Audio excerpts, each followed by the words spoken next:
and we are coming on the air at this hour with breaking news, and it's difficult. The latest details in the bomb attack outside the airport in Kabul. Afghanistan में Kabul airport के बाहर धमाके की खबर है। धमाका AB gate पर Not be deterred by terrorists.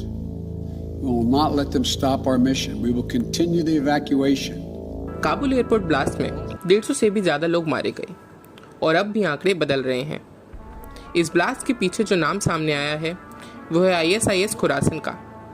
अब वो अफगानिस्तान के ऊपर तालिबान के साथ साथ एक और मुसीबत आ गई है। तो आज हम जानेंगे कौन है ये ISIS के।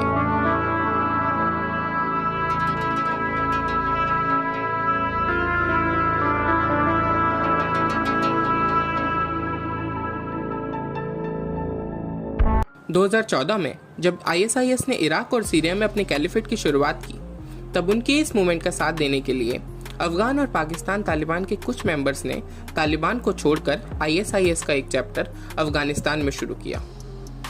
वहीं से इसका नाम पड़ा ISIS खुरासन, क्योंकि पहले पाकिस्तान, ईरान, अफगानिस्तान और सेंट्रल एशिया को खुरासन के नाम से जाना जाता था। टेरर ग्रुप अल-कायदा ने भी इस ग्रुप को डिसोन कर दिया because of its harsh Islamic practices, जैसे कि शिया मुस्लिम्स को मार देना और म्यूजिक और स्मोकिंग पर पूरी तरह से बैन लगा देना।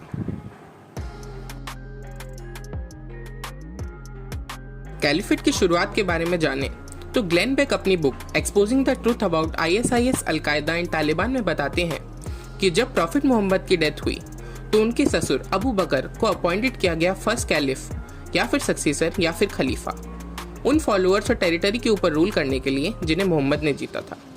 और इस कैलिफेट में इनका गोल है an Islamic state led by a supreme leader, और इनका सुप्रीम लीडर है Abu Bakr al Baghdadi, and they want that everyone should follow him in a unified Sunni state.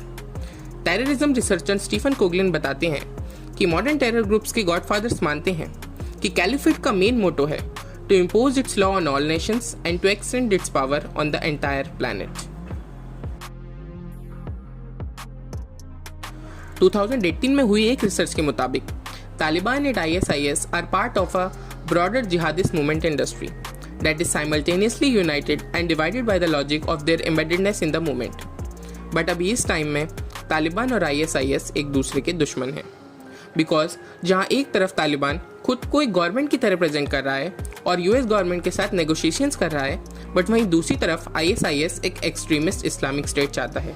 Glenn bake की book exposing the truth के ही मुताबिक जहां तालिबान चाहता है पैसा, पावर एंड अथॉरिटी, पर वहीं ISIS चाहता है the return of the Mahdi, the final successor to Muhammad before the day of judgment. इस्लाम में मेहदी का मीनिंग है the rightly guided one, and according to some Islamic believes Mahdi आएगा at the end of the time और वही आके finally इस दुनिया से बुराई और इनजस्टिस को खत्म करेगा।